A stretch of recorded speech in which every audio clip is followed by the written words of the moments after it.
Okay, so this one is called functions and operations on functions. Okay, so this first one has an f of x and a g of x function. So what we're going to do is we're going to talk about our domain. So your domain can only exist where both of them exist. So what is the most left x value we can go to eventually? Negative 2.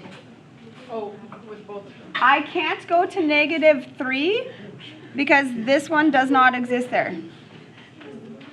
Okay, so negative 1, 0, 1, 2 is the furthest right I can ever get to, where they both exist. Okay, give me the coordinates. So the f function, so at negative 2, the f function has a height of, I'm going to call it 2.5. At negative 1, it's at a height of 4. And actually it stays at a height of 4.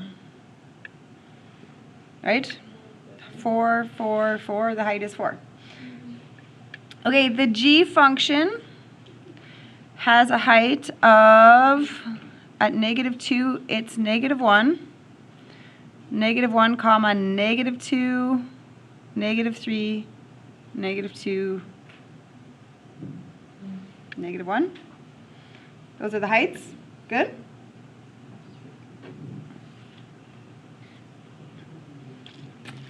Okay, so now this says graph the function f plus g of x. So what I'm going to do is I'm going to add the y values. So 2.5 plus a negative 1 makes 1.5. 4 plus negative 2 makes positive 2. 4 plus negative 3 makes positive 1. Positive 2, positive 3. So I'm going to graph these coordinates. Negative 2, comma, 1.5.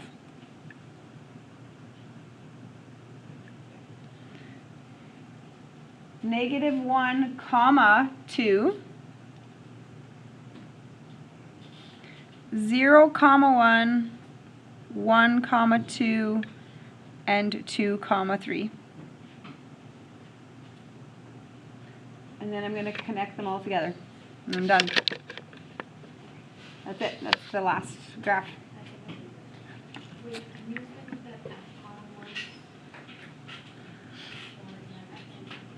What am I looking at here? Down. What is that? No, in the like boxy. Like it's x, f, g plus. This? No. No. In the box. In the grid. In the grid thing. F. What is the F line like underneath that? What is that? These Yeah. are the y values. So look on this f function right here. So when x is negative 2, so I'm here. See my pen? I'm at negative 2. What is the height of the f line? Oh, 2.5. That's it. The y values, the heights. Yep. Okay, now I'm going to subtract. Okay, be careful. When you subtract, does the order matter when you subtract? Yeah. Yes. Because if I did f minus g and g minus f, those are two different things. Okay? So adding, would it matter? No. I don't care if you add f plus g or g plus f. That doesn't matter. So we have to do it in order. We have to say the f number minus the g number.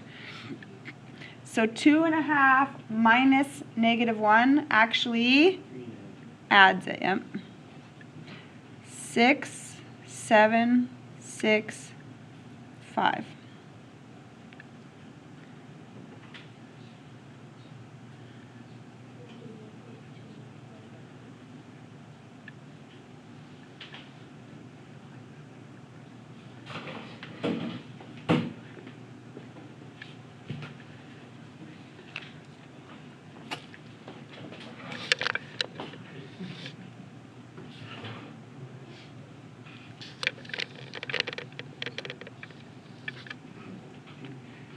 And then you always do your X and then, all right, and then, okay, this is the new Y. This is the new y. So for instance, my first coordinate is -2, comma 3.5. That's a coordinate. You're always going back to the original x, the domain, right? Okay, the third graph asks me to multiply. So does order matter really when you multiply anything? No. It's the f times the g. So 2.5 times -1 is -2.5, -8, -12, -8, -4. So this is the coordinate again. You got to go back to the x. So -2, comma, -2.5.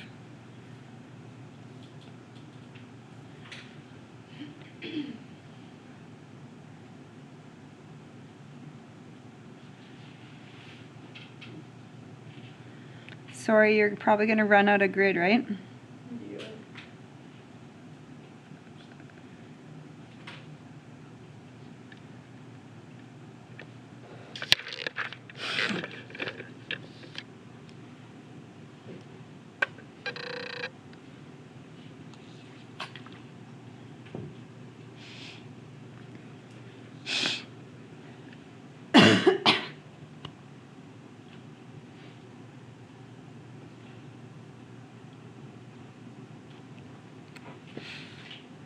Good? Everyone saw my graph at the end?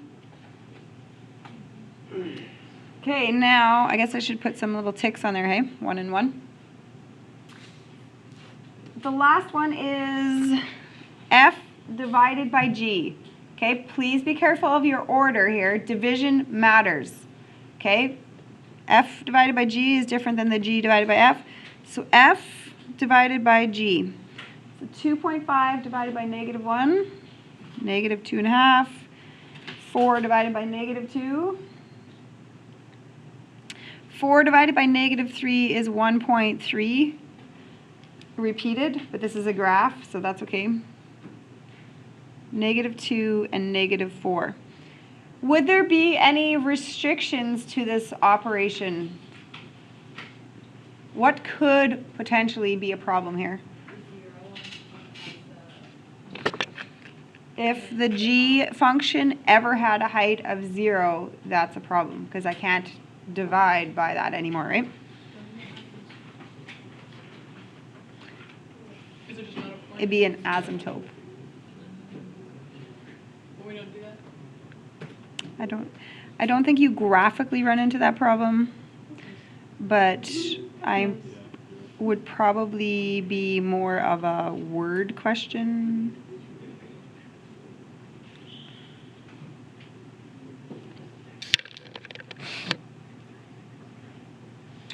Okay, here's something that could be a little bit of a twist on this question.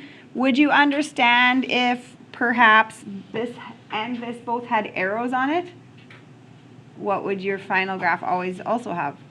An arrow, right? Everybody's good like that?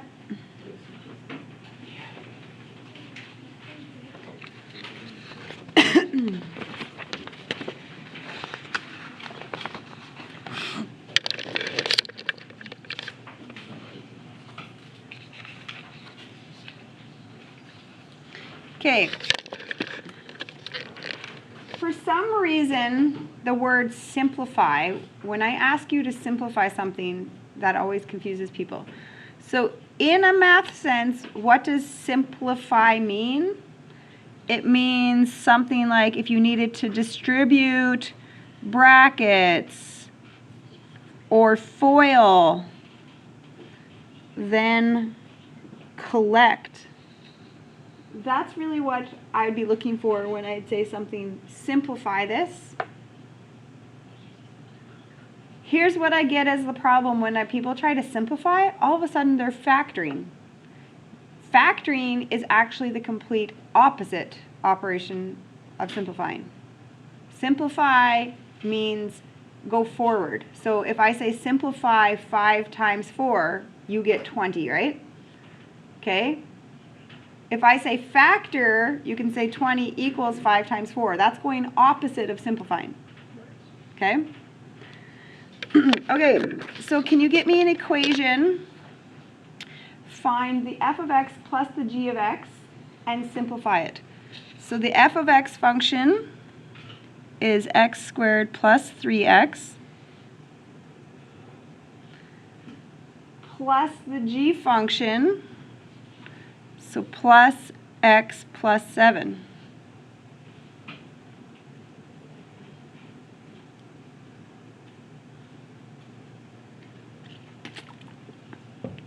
And simplify. So is there anything left for me to do if I wanted to write it even simpler? So just collect. Collect. There's a collection. So that's a simplifying even more. Done.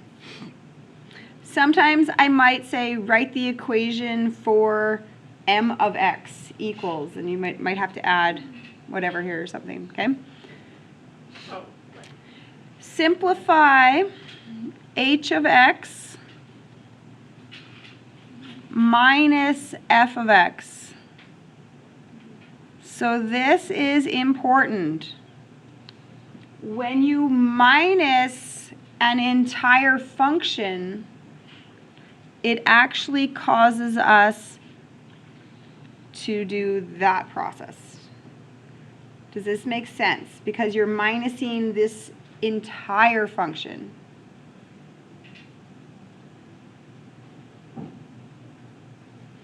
So brackets were important there. When I added, did you notice how I didn't put them? Because I knew that wouldn't change anything.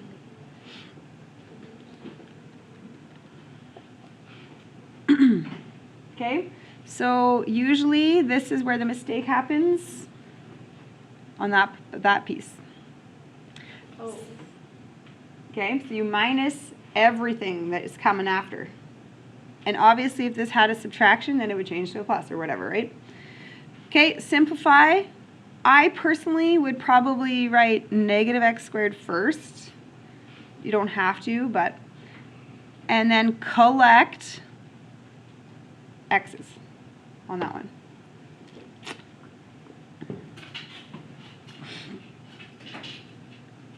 we wouldn't make it constant. We wouldn't divide everything by -1, is that what you're saying? But then you're doing something to the equation that didn't exist. That's changing it. You're thinking of methods of solving, but we're not solving. Well, you could think about the plus that same way. You're not, when you distribute the plus sign, it just stays there. Like Yeah, that. you can think about it the same Yep. way. You're adding that unit, but then it just doesn't change anything yet. Okay, this time it says to do the f times the g function. So the f function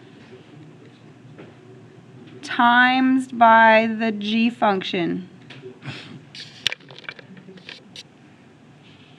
So that's what I replaced it with, the f function times the g function.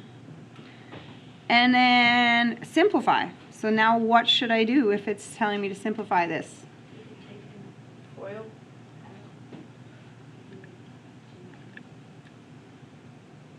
You're going to have to FOIL it. That's the process of simplifying it. Multiply it out. So I get x cubed plus 7x squared plus 3x squared plus 21x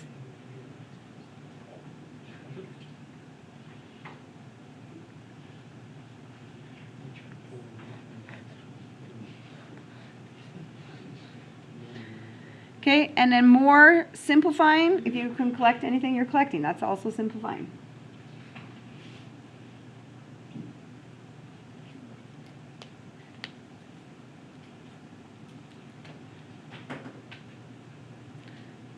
Okay, write the f of x divided by the g of x. So f of x divided by g of x.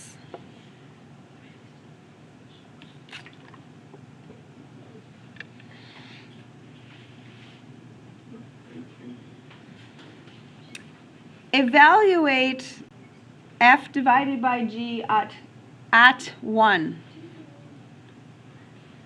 So what do you do with something that looks like this?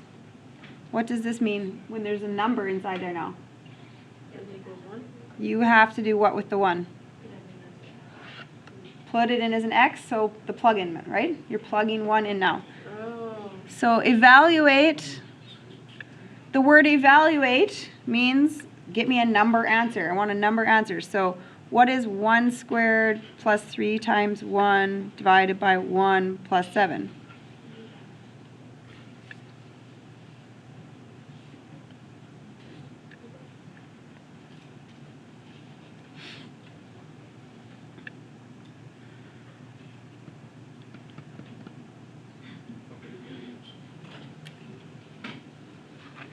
Okay, a half. Everybody was good with a half match? And state the domain is also another question of this. What? So if this is our function, do you know which unit of your pre-calc that is? Should I give you multiple choice answers? Yeah. Is it a radical function? Is it a cubic, quartic, like polynomial? Is it a rational? Is it exponential? You're giving too many options. Long? My chances of getting it right are going down more often. It's a rational function. Are we supposed to know that? Fractions, the fraction ones. What do rational functions, what are we worried about? That the bottom is 0. We don't want the bottom to be 0, so what is the NPV? 7. Negative 7. Negative 7. So I'm not allowed to be at negative 7. Would you consider this an asymptote on your graph if you graphed it, or a hole in the graph? Hole. Why? It's an asymptote. What makes a hole? Do you remember what made a hole? If there's a factor on the top, if you could factor this out with an x, but is it going to be x plus 7? No. No, so there'd be no cancel. So there would be an asymptote here. So there's a vertical asymptote. So how should we answer the domain? We can't be at negative 7. Oh, negative infinity up to 7 and then 7. Negative infinity up to that. And then on the other side of it, we would jump over it and go again. Okay? I'm also okay with this answer as a domain. X cannot equal negative 7. That just shows me anything but negative 7, right? At that point? Okay, so when it's a fraction, just something that equals 0 on the bottom. So what about the range? If I asked you about the range, is there any restrictions on the range? No. Why? Now it's about the degrees. Tell me. The degree is higher on the top, so no rule. So we're going to quickly recap. Rationals.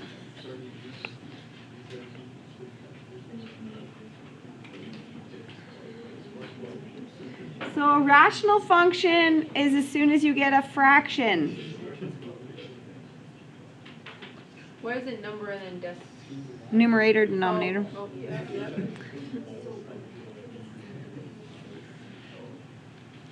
So the domain, you look at the bottom.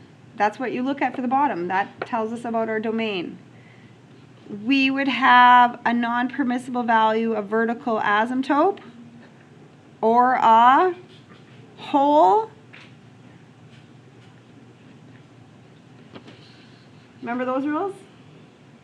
So there was either a non-permissible value, asymptote, or a hole if there was a cancel.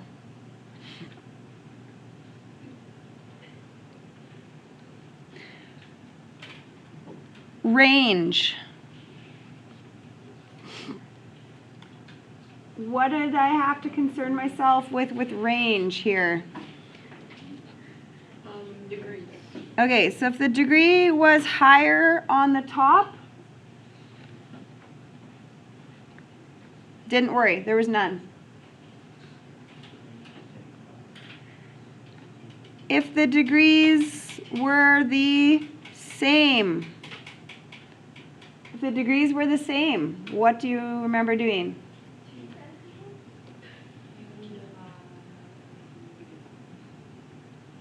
Y would be at some number. You'd have to be an asymptote at a number, and where would I get that number? What degree? Oh. The coefficients. You would divide them, right? And what would happen if the degree was higher on the bottom? 0 was the number we were worried about. Okay? Also with range, I should have added this in when we did this unit.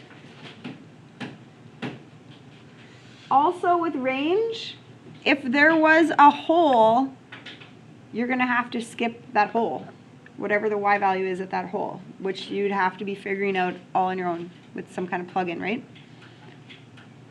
So if there was a hole, that would affect your range because you're just jumping over that hole.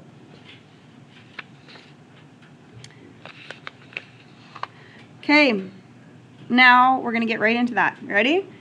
Given this, what is the equation for? So this time I say, what is the equation for h of x? So h of x equals the f function divided by the g function. How do you know? Oh, it says right there. Am I? I just made it up, yeah. No. Oh, that tells me. What? I know it says H. So h of x equals the f function divided by the g function. State, domain, and range. So this is a fraction. So, first of all, what value is not good? -2. -2. What kind of situation is it here? Asymptote or whole? It's a whole. Why would it be a whole? I can factor this top. I can cancel it. So there's a hole there. So what can we already say about our domain?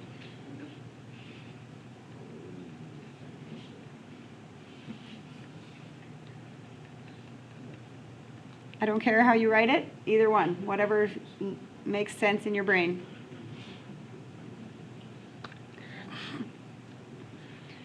Range. We're going to analyze the degree stuff. The degree is bigger on the top, so I don't have to worry. Except just the hole. We have to worry about that, skipping over that hole. So what I'm going to do is I'm going to plug in a -2. So this is my final equation, just x minus 2. I should write that out nicer.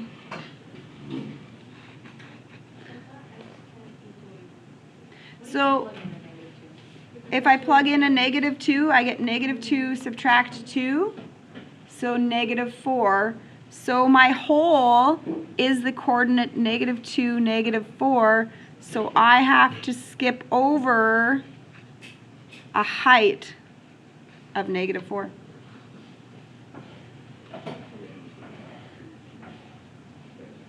So on that graph, I'm jumping over top of that hole, so it skips over some certain x value and a y value, right? Do you understand that this is my simplified equation as well, right? Because I canceled, boom, it was just that left.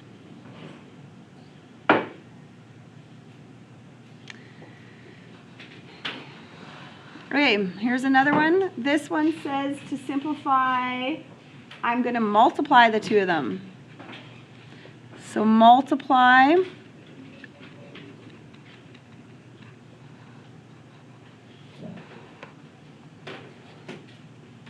So there's what it told me to do. And what, again, does the word simplify mean in this context? FOIL.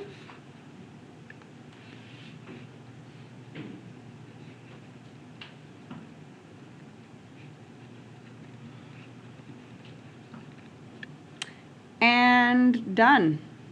There's nothing else, right?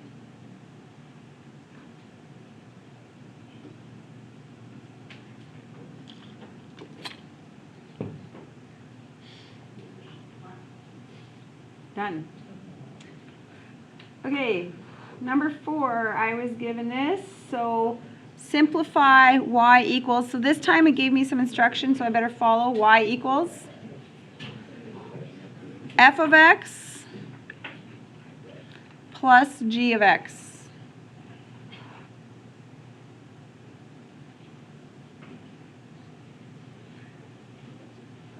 And simplify. So what should I do when I simplify? Distribute this. Yeah. How do you square something that looks like that? Love. You have to completely FOIL that. You can't square x and 6 separately. You are squaring the unit of stuff. You're not squaring those individual things. You're squaring the unit of it.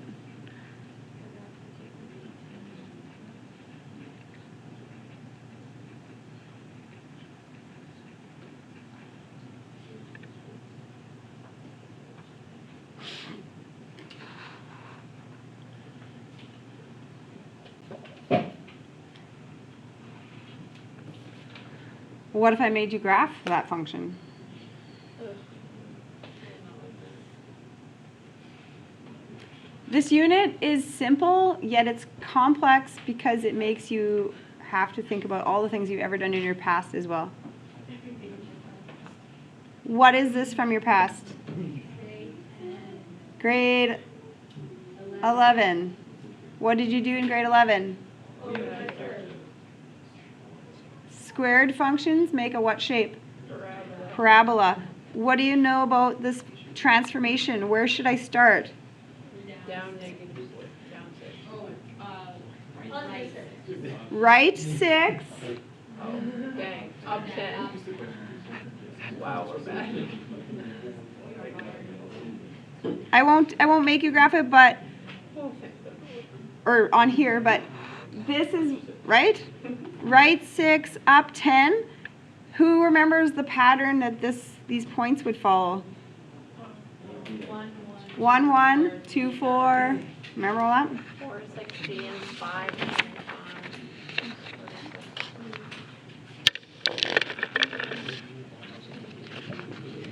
Okay. Given this function, I would like you to figure out an equation for f and g if an f function plus a g function turns into that. Oh. That's horrible. You can make anything you want up. Give me So it could two be- things that, if I put your two functions together and added them, I would get that out of you, your function. X squared minus 2x as one thing, and then negative x, negative 15 is another thing. There, yeah. So if that was one function and that was the other function and I added them together, would it be the top? Yeah. You can have anything here that would work, right? Lots of opportunities. Or you could, right, you could like do the 2 bracket thing. You know what I'm saying? Like think- that I could think- be your 2 things. I think that you're thinking of that for the next one. Oh, if you're timing it. Yep, Yeah, yeah, yep. yeah. Never mind. Okay, now this one says I need two things, two functions that you're going to pick have to multiply and end up like that. X plus 3 and x minus 5.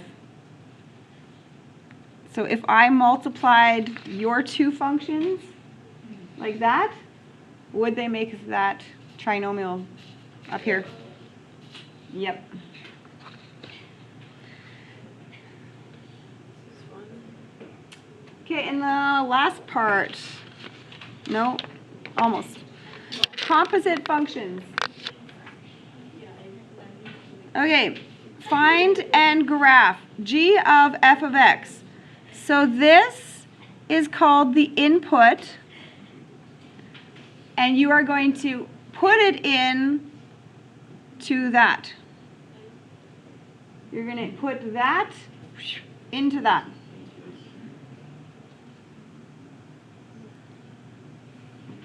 where you would put like root x minus 1 squared.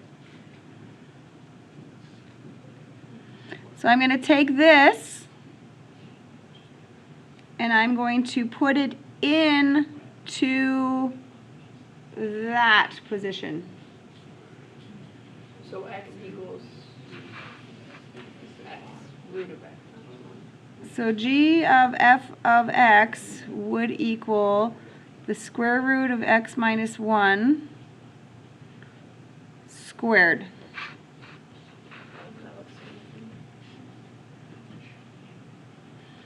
Could I simplify that to just x minus 1? Okay.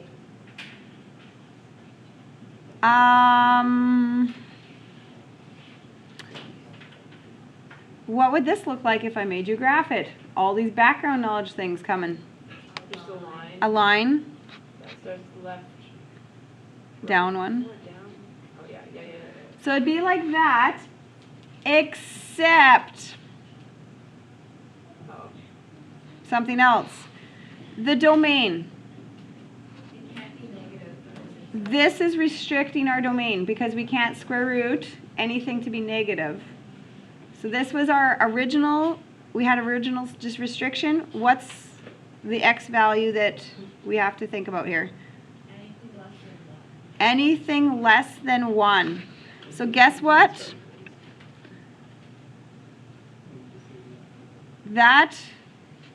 None of this part of the line now will work. So the domain would be 1 to infinity. The domain would have only been 1 to infinity.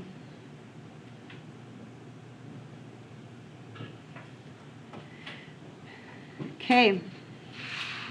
Now, I have the same functions. No, just kidding, they're not the same functions.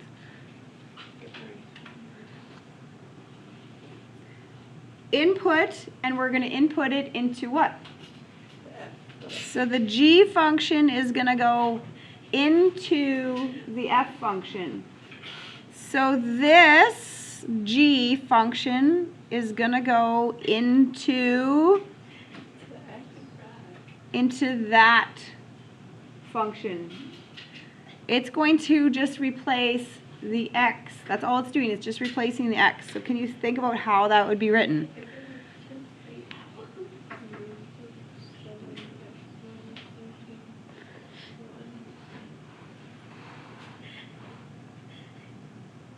Is that what you wrote? Do you see my replacement? So this is the square root of 7x minus 14 is the simplified equation. And then I make you discuss domain and range. So background knowledge. What is this? You've done it, a unit on it. What's this one called? Oh, that's ABCD. We will get there, yeah? Yep. What's just the name of this function? Think of all the topics you've had as your units. A radical. Radical. This is a radical. Do you remember shapes of radicals? That's a radical shape. What are you talking about? That was me. Okay. Domain and range. What is our ABCD stuff on this? The x is minus 13. I meant 14. No, it's I meant, no, 13. It's minus 2. Plus. Oh, you have to, it's a trick question. X minus 2. Yeah. Oh, you have to factor it. Okay. Yes, X minus 2. The domain work. So if I looked at my domain, I would have an A, there's an A of 7, no, sorry, a B of 7 and a C of 2. Which way am I going here with my radical? Which way am I going? Left. 2. No, right. Right 2. A radical does this unless there's been a negative reflecting it. So we're good. Do you understand radicals could get reflected though the other way? So my domain is 2 to infinity, and my range is 0 to infinity.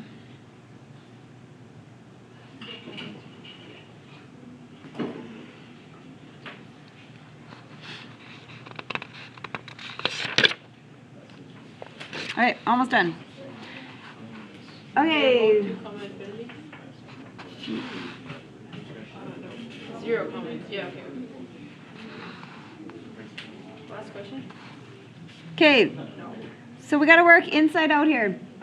So g of 5, what does it mean? Plug a 5 into the g function.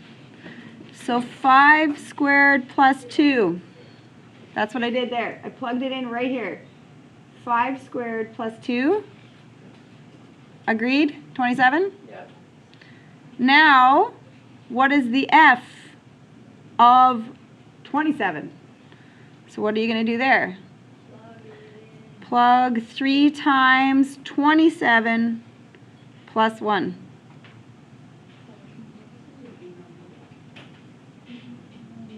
Equals 82. Okay, now I gave you a different question. It's almost looking the same, but it's going to be completely different because this time it's what is the g of the f of 5? So the first thing you do is what is the f of 5?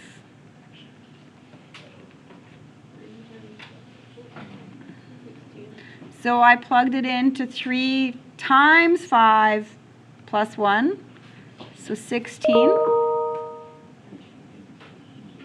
Now, my new question is what is the g of 16? So that would look like 16 squared plus 2, which equals 200 and what? 215?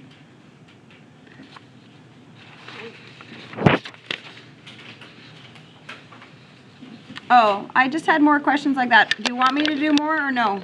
That's the same question. I'm good. Good? Okay, I think we're good.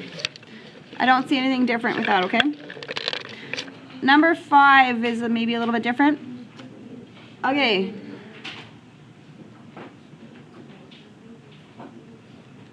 I just rewriting this, you don't have to. I'm plugging the what into the what. You got your order down here? The G will go into the F.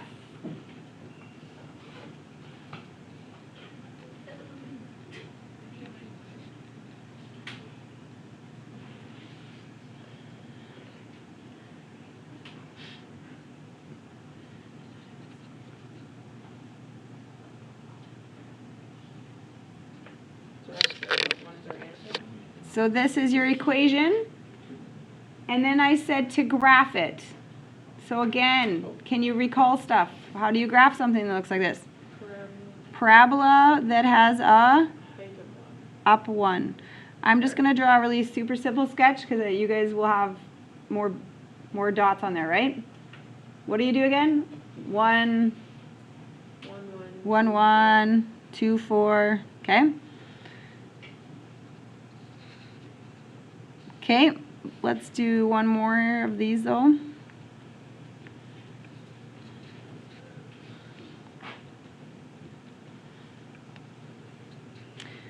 So this says put the F into the G and graph it.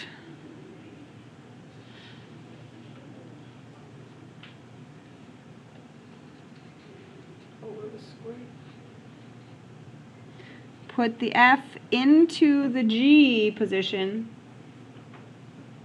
So does that make sense? So this one didn't say the word simplify, so I'm actually good. I can stop. I don't need to FOIL and collect. If I see the word simplify, I'm going more. Graph it. Where do you start your vertex? Shifting where? Right one up to,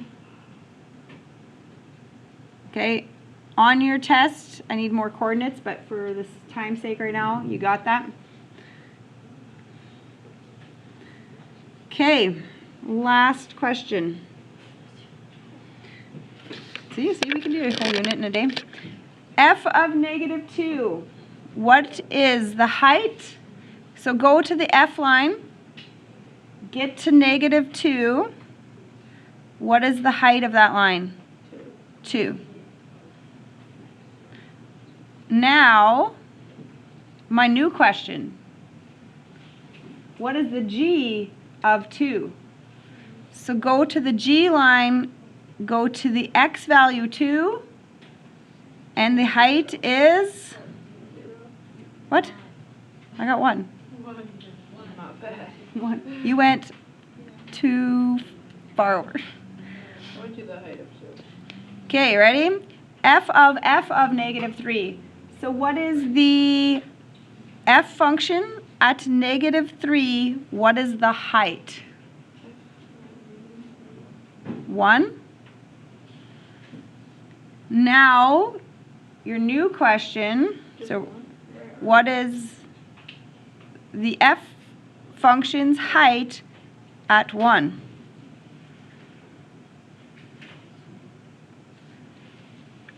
Negative 3.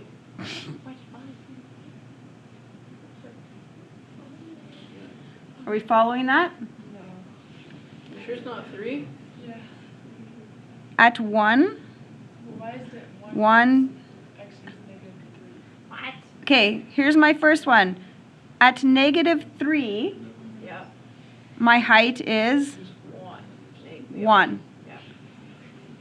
Now I go to the X value of 1, and my height is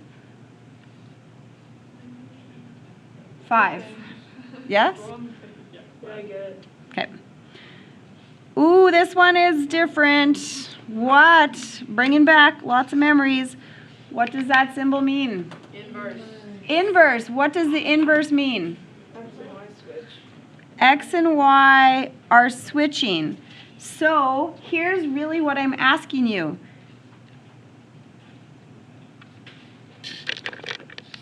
Usually this meant go to the X value of 1 and figure out your Y. So if I reverse that, what do you think I'm doing? I'm giving you a Y and you have to figure out the X value. So where is there a height of 1? On the F line, of course, right? Negative 3. Your answer is negative 3, yep. Over here, negative 3, the height is 1. Because I reversed that process. I said, well, if the output is 1, what's the input?